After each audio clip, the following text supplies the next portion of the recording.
چێشتی مجێور ژیاننامەی خۆنووسی هەژار زنجیرەی 24م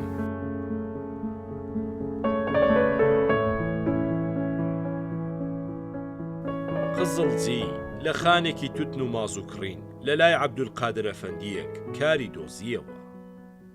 کەسێک پێکەنینی گەدای خوێند بێتەوە دەزانێ قزڵجی لەوێ چۆن ژیاوە و بۆچی دەرکراوە.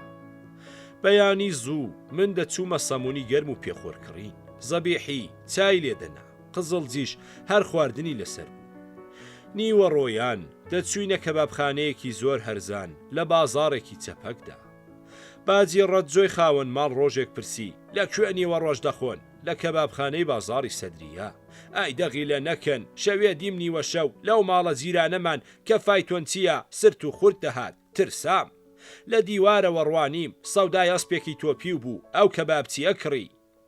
تۆزێک بێزمان هەستا و هێندێک زنێوماندا و بڕیار درا نەچینەوە لای. هەرچی گەڕاین لەو نزیکانە کەبابخانە نەبوو، هەرچیەکیشمان بخواردایە زۆر گرانتر دەکەوت. پاش تۆزێک منجەمنج و مقۆ وەک تێکڵە خەیاری فەقێیان خۆمان لێکگێل کرد و ملمان لە کەبابی گۆشکەر و بارگینی تۆپی و کە ئیشەڵڵاوان نەبووە نایەوە. ڕۆژێک لە دەم بازاڕی گەورە ڕوبەڕووی ڕەفیق چالاکی جاسووس هاتم. زۆر ترسام، بەڵام وەک جاری پێشوو دەرفەتی هەڵاتنم نەبوو. ڕەفیق گوتی تۆ قزڵجی وا دەزانن ناتان ناسمەوە، نەکوێرم نەهێندە گێژم، خۆی تاسپە پولەش تۆ بووی. بەڵام هێندەش جاسووسێکی بێناموس نیم کە خەبەر لە ئێوە یاوارەی کوردایەتی بدەم، مەترسن هەڵمەیە. کاک ڕەفیق سوپاست دەکەم، بەڵام هەر ئێستا ئاشنایەک بمبینێ دەگەڵ تۆ قسە دەکەم چ فکر دەکا؟ ئەگەر پیاوەتی دەکەی مەم ناسە و نەدناسم. گوتی قسەکەت ڕاستە، خوا حافیز. بەهۆی مستەفا کوێرناوێکی بە چاوێک کە خۆی بە خزمی زەبیحی دەزانی، زەبیحی و قزڵجی لە کافڕستورانێکی هەرە بە ناوبانگی بەغدایە کە خاوەنەکەی عەبدوڵڵا شەریفی کۆنە سابڵاغی و میلیۆنێر بوو بە نووسەر دامەزران. زۆر جار شیوعی زەردی ملباریک کە من ناوم نابوون تۆپی و دەهاتنە لای زەبیحی و پێیانەوە ڕاهات بوو. شەوێکیان هاتمەوە دەبینم زەبیحی و 8 کەس لەو تۆپیوانە بەسەر زینچکان بە هەڵتروشکانەوە لە سەربان سەریان بەسەری یەکەوە ناوە سرتە دەکەن. چراشیان نەکوژاندوێتەوە. بەیانی ئەو ڕۆژە لێفەشڕم پێچایەوە. خوا حافیز بۆچی بەجێمان دێڵی کاکە ناترسم بمگرن، بەڵام لەسەر کارێک کە خۆم کردومە. نامەوێ بڵێن زەبیحی گیراوە، هەژاری چونکە هاوماڵی بووە توش بووە، نانی خۆم لەسەر سفرەی تۆ ناخۆم. سیپاڵم هەڵگرت و بوومە هاوەتاغی حەمەی ڕەشادی. شەوانە لەو ماڵە کە دەچوینە سەرجێ لە سەربان زەبیحی لە سەریەک ئارسین لۆپێنی دەخوێندەوە، دەمگوت چرا بکوژێنەوە من سەیری ئەستێران دەکەم. دەپاڕاوە مەلا هەرەوەندەشم لێگەڕێ هەرەو چەمپەڕەم ماوە. گوتم چرا بەش دەکەین، سەعاتێک بۆ تۆ سەعاتێک بۆ من. سەری وەخت ئەو هێشتا ئەو تۆزە و ئەو چەند پەڕەی هەردەما بەشە چرای خۆم بە کیلۆیەک خورمای تەڕ پێدەفرۆشت. بەو شەوە دەبوو بچێ بیکڕێ. لە پاش چراکوژانەوە کەوتبووینە باسی ڕیشەی وشەی کوردی. بۆ وای ناونراوە ڕەگەکەی کە دەبێت 2 حرف و بزاوێک بێ کامەیە. بەڕاستی ئەوە زۆری بەهرە هەبوو، چاوی ڕوون کردینەوە و زۆر شتی سەیرمان دەبردەوە سەر یەک. قزڵجی گاڵتەی پێدەکردین، لە پاشان ئەوی ژەو نەخۆشیەی گرت و یاریدەی دەداین. لە پاژەوەی زانیم پۆلیس لێم دەگەڕێ، نەموێرا لە بەغدا بم، چوم لە مەیدان سواری ماشین بم. جەماڵ ڕەفعەت ناوێکی ئاشنام توش بوو، وەرە سوار بە. ماشێنی مارسیدیسی ئاخر مودێل پشت پڕ لە ڕۆست و ئابجۆ. لە تەنیش جەمال دانیشتم، کەرکک بگرە و هاتم. لە ڕێگە جەمال دەڵێ خەجاڵەتم جێگەت ناخۆشە. گوتم ڕاز دەکەی. ئەو دەم کە سواری بارەگێز دەبووم و ڕۆژم لێ دەبوو بە مانگ، جێگەم لێرە نەرمتر بوو. لە ڕێگە زۆری حەولدا نەچوومە سلێمانی کە میوانی بم. لەبەر دەرکی وتێل سیروان کە هی کوردان بوو دای بەزانم و ڕۆیشت.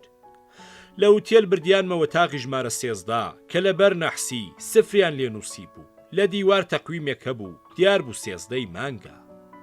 پوڵی گیرفانم بژارد 13 دینارم هەبوو. کۆبوونەوەی ئەو 13م پێسەیر بوو. لە پڕ میوانێکی تریان هێناوە تاقەکەم، چاوی چەپی کوێر بوو، سەر باریش کابرا لە درۆ هەڵبەستندا بێوێ نەبوو. ئەفسەری تورک بووە، ژنی ژەنەراڵی ڕووس، لە جەنگەی شەڕدا عاشقی بووە، مۆسیقارێکی زۆر زەبر بەدەست بووە. بەڵام ئێستا لە بیری چۆتەوە و هەزار درۆی سەر بە کوڵکە. شەو چوومە چێشتخانە شیو بخۆم، کار بەدەستی چێشتخانەکەم دەناسی. کاکە غەریب، من پوڵم زۆر کەمە، تا دەتوانی خۆراکی هەرزانم دەیە. دەترسم زۆر بمێنمەوە و دەری نەهێنێ. تۆ بمکە وەکیل و حەقت نەبێ، گۆشت بەرخ و برنجی بۆ هێنە، هەتی وەمەچیە، بخۆ دڵم مەشکێنە. سبەی کەرە و هەنگوین، تخوا بخۆ، نیمەڕۆ مریشک و برنج، تکە مەیگێڕەوە. 15 ڕۆژ لەوێ بوو، هەرچی دادم کرد، غەریب بەتکاو خۆشە و لە بەردڵی من ئاوای بەخێو کردم. دوا ڕۆژ گوتم حیسابی وتێل و خواردن چەندە؟ من تەنیا 13 دینارم هەیە، ئیتر گوناح لە خۆتە، چت دەمێنێ با قەرز بێ. گوتی ئەو ڕۆژە کە هاتی و جەمال ڕۆیشت پاش تاوێک گەڕاوە، گوتی هەژار ئەگەر پارەی بدەبێ لێم تووڕە دەبێ، هەرچەندی لێرە بێ، هەرچی دەخوا و حەقی وتێلی لەسەر من حیساب بکەن. بڕۆ خوا حافیزت بێ. 20 بووم برای مەحمەد، کە ئەوسا ڕەیسی پارتی بوو لە کەرکووکە، دیتمەوە و چیرۆکی خۆم پێگوت. خانوویەکی چکۆڵەی دووژووری بەکرێگرت، جیرانێکی دەرکە بە دەرکەوە کە ناوی مامۆستا عەلی حەمەدی بوو، ڕاستپارد کە لە خواردنی ماڵ بەشم بدەن و شتێکیان لە باتیان بداتێ. یانی هەرچەند ئەندامی حیزب نەبووم، بووم بە میوانی حیزب، ڕایەخ و لێفەم بۆ هات. پولی کۆپیەکیان هێنا و فێریان کردم. شەوانە برایم دەهات و بەڵجی گۆڤاری ڕزگاریمان دەردەکرد. لە کاتی چاپکردندا ڕادیۆم لەسەر دەنگی تەواو دەکردەوە کە ڕێبواران خڕای چاپ نەبیەن. دوو ژمارەمان لە 2 حوتەدا بڵاو کردەوە. تەواوی ڕۆژ لە بێکاری لەشم گران دەبوو. بە عەلی حەمەدی خانە خوێم گوت بە کاک برایم بڵێ کارێکی ڕۆژانەم پێ بسپێرن، حوتەی تاکە شەوێک چاپکردن زۆر کەمە. نازانم چۆنی پێگوت بوو، هاتەوە گوتی کاک برایم دەڵێ جاگەر هەر حەز دەکا با بچێتەوە بەغدا. دەڵێن جارێک خدراغای قزڵجا نۆکەرێکی ناردۆتە لای ئاغایەکی تر کە وای پێ بڵێ و ئاوای تێبگەێنە و جوابم بۆ بێنەوە. نۆکەر دێتەوە، جوابەکەی هیچ فڕی بەسەر سپاردەوە نییە. کوڕاوە چییە؟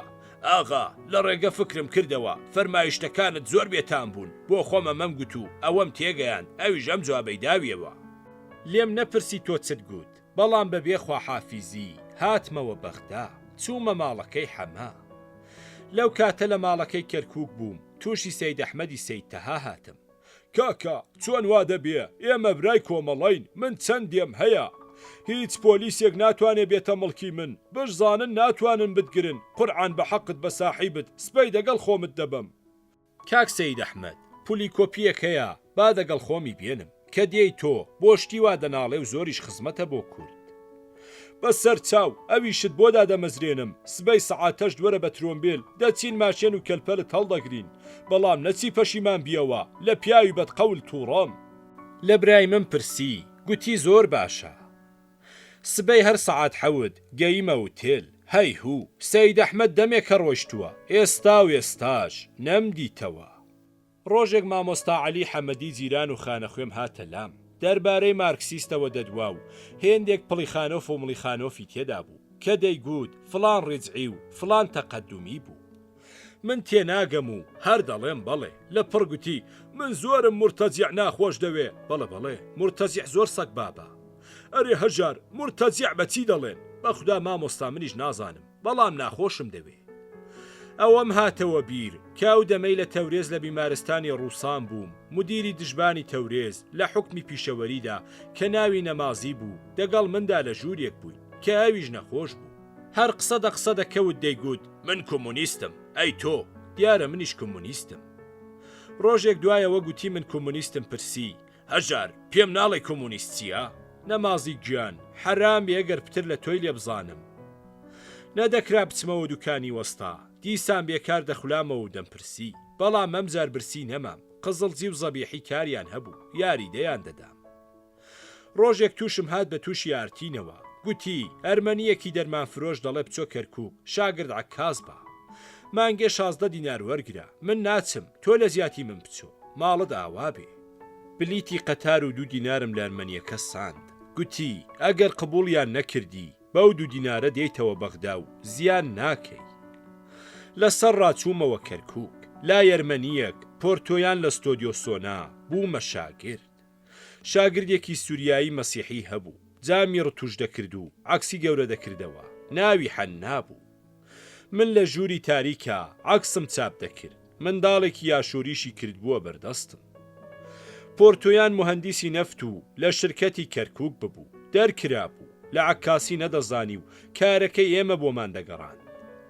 ئەرمەنیەکی زۆر بەدیم بوو، زۆر دەچووە کلیسا و زۆر جار کەشە دەهاتە لای. کارەکەم کە بە شیعریش باسم کردووە لە هەشتی بەیانەوە تا نیوەڕۆ لە چواری پاش نوێژەوە تا حەوت بوو. کەرکووک هاوین لە بەغدا گەرمتر و زستان لە کوردستان ساردترە، جەهەندەمێکە لەو دەشتا. لە ژووری تاریکی بێمەنفەسدا باوەشێنی بەرخی وەها گەرم دەبوو دەم کوژاندەوە. ڕۆژانە لە دەمی گەرمادا چەند جار فانیلا ژێر کراسەکەم دادەکەند، دەم کوشی وەک دەجار دا ئاو هەڵکێشرابێ ئارەقەی لێ دەچۆڕە. لەسەر لێواری چۆمی خاسا کە هەمیشە وشکە و تەنیا لە ڕۆژی باران و سێڵاودا ئاوی تێدایە، ژوورێکم لە ئوتێل سەرجە سرگرت. بەڵام چۆن ژوورێک و چۆن ئوتێلێک، کۆنە خانوویەکی بە قوڕکراوی دوور و درێژ کە لە ناودا چاوە چاوە کراوە، هەموو دیوار قەڵشاون. ئەو ژوورانەی ڕوو بە خاسەنین، دەبێ بە ڕۆژ چرایان تێدا هەڵکەی، بۆنی تەڕەشۆح گێژت دەکا. ژوورەکەی من لە ڕووی خاسە بوو، ڕوو ناک بوو. پەنجەرەکانی داری کونجکۆڵەی خشتی چوارگۆشەی بێشوشە بوو. دەرگای وەک دەرگای زەمانی عەباسیان بە بزماری سەر بە قوببە نەخشا بوو، لە گرێژەنە چوو بوو. هەتا دەتکردەوە جیڕەی تۆمار بە تۆمار دەڕۆیشت، کرێش مانگێ دینارێک. وە ناو بازار کەوتم، گۆزەیەک، کەتریەک، خەڵۆز و مقەڵی و گەسک، دوو حەسیر، دوو ئستیکان، مەنجەڵێکی ئەڵمۆنیۆم، دوو قاپ و کەوچکێک و خوێ و شەکر و چاو، برینج و هێندێ ڕۆنم کڕی. هێندێ وردەبابەتی دیش کە لە بیرم نەماوە، لێفەشم لە بەغداوە هێنابوو، ماڵ هەی ماڵ. کابرایەکیش کە وەک من لە وتێل بوو، ڕۆژانە دەچووە کار، تەختێکی دارینی دامێ بە قەد دوونیم کەتپان. گوتی من جێگەم نییە لەیدانێم، با لای تۆ بێ، لێفە لەسەر تەخت ڕاخە و تەخت خۆت درێژکە. جگە لە یەکشەممە کە وچام بوو، نیوەڕۆ لە چێشتخانە و شەو و بەیانی بەنان و پێخۆرێکی وەک پەنیر و ماستم دەگوزەران. لە چێشتخانەش وەک زۆربەی کرێکارانی فەقیر داوای فۆگەم دەکرد کە هێندێ خۆرش بەسەر برینج داکەن، نەک خۆریشت و برینج کە هەر یەک بەجیا کە گرانتر دەکەوت. ڕۆژی یەکشەممان کە تەم لێدەناو لە جیاتی خۆرشت، ترێ ڕەشکەیان کشمیشم تێدەکرد. کەوشیشم بۆ خۆم ڕەش دەکردەوە، پادشا بووم و تاجم نەبوو. تەنیا لە زستان و سەرمادا زۆر حاڵم شڕ بوو، نەکونی ژوور دەگیرا، ناگری سۆپەش خەبەری هەبوو. کە دەهاتم پخەوم، ئاوم دەکوڵان، دوو شوشەم لێ پڕ دەکرد، دەمخستە ناو توێی لێفەوە. لێفەکەشم بە پەتێک بە تەختەکەوە دەبەستەوە کە لەسرم لا نەچێ و دەچوومە ناویەوە. ئارەقەم دەکرد، لە پڕ بە لەرزە لەرز خەبەرم دەبۆوە. شوشە ئاو سارد ببوونەوە، دیسان و دیسان ئاو گەرم کەو دەش و شەیکە. شەوانە سێ چوار جار ئەم کارەم دەکرد. نیوەڕۆیانی گەرما کە دەمەویست ئیستراحەت بکەم واوەی لابوو. هەڕازە بازاڕێک و چەند میوەفرۆشێک لە دەم خاسە و بەرامبەر بە ژوورەکەم هاواریان دەکرد. تەنزیلات، شەربەت بە دوو فلس، ترۆزی بلاوە، خەیاری مام قاسم. چەقەیەک بوو، مێشکی سرم دەزرینگە. مەلا شوکر مستەفا لە فەقێتیەوە گەی بووە بەغدا، زۆر زیرەک بوو، لە دانشکدەی شەریعە قبوڵ کرابوو، دانشجوو بوو. دایکێکی فەقیری بوو لە گوندێکی دەوری کەرکووک، مێردی کردبووەوە، هیچی نەبوو یاری دێکڕەکەی پێبدا. دانشجوی شەریعەش جگە لە خواردن و جلی مەلایانە ڕۆژێ 50 فلسی بۆ گیرفانپۆڵی دەدرایە. بەڵام لە 4 مانگی وچانی هاوینەدا دەرگا دادەخرا، نە خواردن نە پوڵی گیرفان. تا دانشکدەش دەکرایەوە دەبوایە خۆیان بەڕێبرن. مەلا شوکور دەچوو دەبوو بە شاگرد قاوەچی، شاگرد نەقاش و هاوینی دەگوزەران. پێکەوە ژاش نابووین. ڕۆژێک لە کەرکووک کاتە لام، کاکە چم لێ دەکەی؟ هەرچی گەڕاوم کەس کاری نەداومێ. ئەوەی بۆ چییە؟ وەرە پێکەوە دەژین تا دەچیەوە دانشکەدا. حقوقەکەم لای تۆ بێ، تا لە کار دێمەوە چێشت و نان ساسکە و لێفەیەک بۆ خۆت پەیداکە و جێگەی هەردووکمان دەبێت. مەلا چوو بوو پریمۆسێکی لە دایکی ئەمانەت وەرگرت بوو. کارمان زۆر بە مەقەڵی نەما، مەلا ئاشپەزێک بوو قەت نەمدی برینج و شلەکەی بۆنی دووکەڵی لێ نەیە. شێخ مارفی بەرزنجی کە بەعسی عەدامیان کرد هات و چۆی دەکردم، جار جار بۆ نەهار دەی بردمەوە ماڵێ. زانی بووی کە من چەند تینووی خوێندنەوەم و ناشتوانم هەموو کتێبێک بکڕم. ڕۆژێک کتێبێکی تازە لە چاپدراوی هێنا، گوتی نێوان هەڵبڕینی پەڕەکتێبم زۆر لەلا زەحمەتە، ئەم کارەم لە باتیان بکە و بیشی خوێنەوە، جا بمدەوە. ئیتر هەر کتێبێ دەربچووبایە، میسری یان لوبنانی و عێراقی بوایە، دەی کڕی و من دە پێشدا دەم خوێندەوە. جارێک حەنا بۆ 15 ڕۆژ مەرەخەستی وەرگرت کە سەیرانێک لە عێراق بکە. هاتەوە گوتی برا هەرخوا دایمەوە، لە بەسراوە دەبەلەمێکدا دەگەڵ 16 کەس دەچووینە دیتنی ئابادان. لە تەنیش خەسابێکی بەسرایی دانیشت بوو، لێی پرسییم کوێندەری؟ وتم خەڵکی شامم. یەخەی گرتم، ڕای پەڕاندم، ڕای تەکاندم، چەقۆی دەرێ نازگم بدڕێ. وا حەپەسام هاواریشم بۆ نەکرا. خەڵکەکە دەستیان گرت چیتە بەسەریەوە، چی کردووە؟ چۆن چی کردووە؟ شامیە و ئیمام حوسێنی کوشتووە. تا دەرنەکەوت کە من مەسیحیم دەستی لێبەر نەدا. دەگەڵ وەستاکەم پۆرتۆیان جار جار باسم لە هێندێک خرافاتی مەسەبی دەکرد کە شەی هەرمەنی کە پیاوێکی 30 ساڵەی ڕژد و فلیقانە بوو هەرگا دەهات دەیدواندم. پۆرتۆیان ڕۆژێ گوتی ئەبوونا واتا باوکمان دەگەڵ عەزیز مەدوێ با کافرت نەکە. شتی وا بۆ دەڵێ زۆر کوڕێکی باشە، ئەوە بۆ وات پێ دەڵێ. ئەبوونا تۆش کوور جوان و بەهێز و توانی، ئەگەر چل مریش کرد لەو دەشتە بۆ بەرهەڵداکەم و بڵێم بیانگرە بۆ خۆت چەندت بۆ دەگیرێن؟ خۆم بپسێنم دەم بۆ ناگیرێ. ئەدی ئەگەر بڵێن پیاوێک بە تەنیا 300 ڕێوی لە دەشت کرد، کلکی هەردوانی پێکەوە گرێدا، شاپڵیتەی لێ قایمکردن و گەنمی دوژمنانی پێسووتاندن، دەفەرمووی چی؟ دەڵێم ئەوە درۆیەکی ئاپریلە، دەساوە لە کتێبی مقەدەسدا دەربارەی سامسون نووسراوە. زۆرم کتابی مقەدەس خوێندوێتەوە، بەڵام هەرگیز فکرم لەو درۆزلە نەکردوێتەوە. پۆرتۆیان گوتی نەمگوت کافرت دەکا؟ پیا ئەگەر ئیمان باوەڕکردن بە درۆی وا شاخدار بێ با هەر نەبێ. دەگەڵ پیرارمەنیەکدا ببوومە ئاشنا، کوردی زۆر باش دەزانی. ڕۆژێک لێم پرسی ئەو کوردیە چۆن فێر بووی؟ کوڕە من 20 ساڵ میرزای خانی کەلهوڕ بووم. گوتی ڕۆژێک خان هەر بزەی سمێڵی دەهات، 4 مێردەکی قاچی خستبووە سەر قاچ، تەپلە بەلاتیلاگی سەریەوە فیتوی لێدەدا. ڕووی تێکردم، میرزا خدا ساڵێک منی بکردایەتە شای ئێران، لەو ساڵە شایەتیەدا چت دەکرد؟ واللهی وا دەڕیامە ئەم مەملەکەتەوە 1000 ساڵ بیان لێستایەتەوە پاک نەکراباوە. لەو تێلەبۆردا حاجیەکی مەککەیی میوان بوو. هاتبوو خەڵک بە تەپکەوەکە لە حەجبی کەنە شارەزای خۆیان، ئاوی و تێل دەبڕا، بێ ئاویمان زۆر دەکێشا.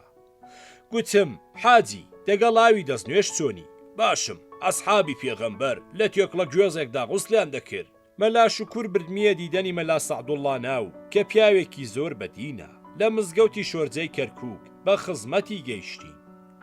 مەلا شوکوور پرسی فەقەیەکت لەلا بوو کوا؟ ئەو کەرەم دەرکرد، ئەمن دەمگوت هیتلەر نوێژی بە جەماعەتی لە مەدینەی پیرۆز دەکرد، باوەڕی نەبوو. کە چی دەیگوت پێغەمبەر دوعای لۆ ستالین کردیە، کەری وا بۆ من نەدەبوو. هاوینی گەرم یان بڵێم جەهەندەم بوو. کابرای خاوەن و تێل پانکەیەکی شەق و شڕی بە تێل پێچراوی داینێ باوەشێنی خۆمانی پێ بکەین.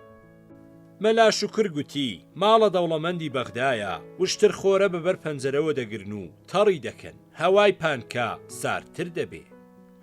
قەفەسەیەک وشتر خۆرەمان دەلای پەنجەرە ئاخنی، تەنەکاوێکمان پێدا کرد، دەرکەمان داخست، پانکەمان پێکرد، بە نسیبی دوژمنت بێ هەڵمێک دەژوورێ گەڕا، نەفەسمان تەنگ بوو.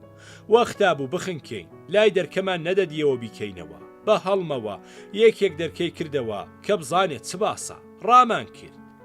تاوێکی باش کۆخین و ئاوی چاومان سڕی، وشتر خۆرەکەمان توور هەڵدا، لاسای دەوڵەمەندی بەغدامان پێوە نەهات.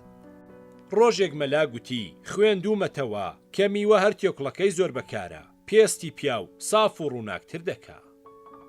جارێکە لە کار دەهاتمەوە لە پڕ گوتم ئەمڕۆ شتێکی سەیرم دیت، زەلامێک بەرامبەر بە چڕوچاوی گامێشێک ڕیشی دەتاشی. جا چۆن؟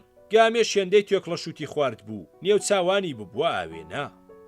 مەلا تووڕە بوو، گوتی قەت عاقڵ مابی.